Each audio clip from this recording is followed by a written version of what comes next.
కిరాయి కొంచెం మంచిగా ఉండాలి, పండుగ వస్తే బాగా చేసుకోవాలని ఈ 5 నుంచి 7,000 రూపాయలు ప్రతి నెల మా వాళ్ళకి ఏదైతే మిగులుతున్నాయో ఈరోజు ఆ రకంగా కుటుంబాన్ని ఆదుకోవడానికి ఉపయోగపడుతున్నాయి. ఇదే కాదు, 200 యూనిట్లు పేదవాళ్ళ ఇంటికి ఉచిత కరెంటు 200 యూనిట్లు ఇవ్వడంతో దాదాపుగా 700-800 రూపాయలు ఈరోజు పేదవాళ్లకు మిగులుతున్నాయి. అదేవిధంగా 500 రూపాయల సిలిండర్, నెలకొక్క సిలిండర్ వేసుకున్న యావరేజ్గా 500 రూపాయలు అట్లా మిగులుతున్నాయి. అంటే 6 గ్యారంటీలలో ఆడబిడ్డలకు బస్సు ఉచిత ప్రయాణం కావచ్చు, పేదవాళ్లకు 200 యూనిట్లు ఉచిత కరెంటు కావచ్చు, 500 రూపాయల సిలిండర్ కావచ్చు, రాజీవ్ ఆరోగ్యశ్రీ ద్వారా ఇంట్లో పేదవాళ్ళకి ఏ ఇబ్బంది వచ్చినా 10 లక్షల రూపాయలు కార్పొరేట్ వైద్యాన్ని అందించడం ద్వారా యావరేజ్గా ప్రతి నెల సరాసరిగా చూసుకున్న 10,000 రూపాయలు ఈరోజు ప్రతి కుటుంబానికి ప్రత్యక్షంగా ఆర్థిక ప్రయోజనం చేకూర్చే విధంగా ఈరోజు ఈ పథకాలు అమలు జరుగుతున్నాయి. ఇదే కాదు, ఈరోజు బోనస్ ఒట్లు పండించిన వాళ్లకు గతంలో మీకు తెలుసు, ఒరేస్తే ఊరేసుకున్నట్టే అని ఆనాటి పెద్దలు చెప్పిండ్రు. ఆ మాట చెప్పిన పెద్ద మనిషి మాత్రం ఆయన ఫామ్ హౌస్లో 150 ఎకరాలలో వరి పండించుకున్నాడు.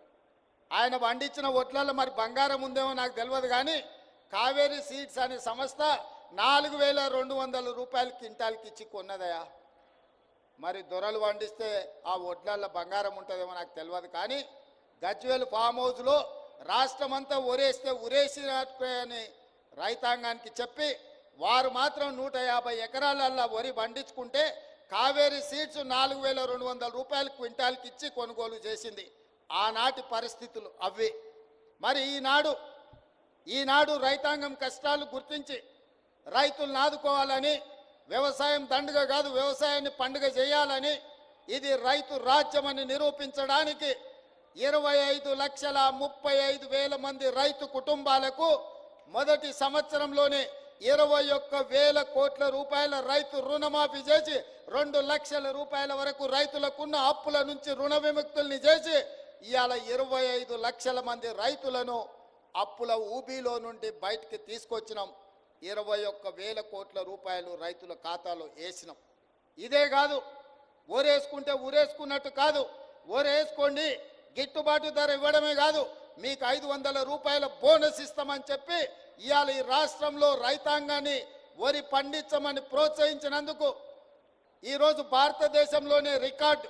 స్వతంత్రం వచ్చినప్పటి నుంచి ఈనాటి వరకు ఉమ్మడి రాష్ట్రంలో కానీ పంజాబ్ రాష్ట్రంలో కానీ ఏ రోజు కూడా 1,53,00,000 మెట్రిక్ టన్నుల వరి ధాన్యం ఉత్పత్తి చేయలేదు. మొట్టమొదటిసారి తెలంగాణ రాష్ట్రంలో ఈ వానకాలంలో రైతులు 1,53,00,000 మెట్రిక్ టన్నుల వడ్లు పండించి దేశానికి ఆదర్శంగా నిలబడ్డారు. చివరి గింజ వరకు రైతులు పండించిన పంటను సన్న వడ్లను మొత్తం 500 రూపాయల బోనస్ ఇచ్చి ఇవాళ మన ప్రభుత్వం కొనుగోలు చేయడం ద్వారా రైతులకు అండగా నిలబడతామని ఒక భరోసా ఇచ్చినాం. భవిష్యత్తులో కూడా తెలంగాణ రైతాంగాన్ని నేను విజ్ఞప్తి చేస్తున్నా, దొడ్డు వడ్లు పండించకండి, దొడ్డు బియ్యం తినే పరిస్థితులు లేవు. రేషన్ షాపుల్లో దొడ్డు బియ్యం ఇస్తే మళ్ళీ రేషన్ షాపులో బ్లాక్ మార్కెట్లు అమ్ముకుంటుండే, ఎవరు తింటలేరు. హాస్టళ్లలో పిల్లలకు పెడితే ఆహార కల్తీ అయిందనే ఆరోపణలు వస్తున్నాయి.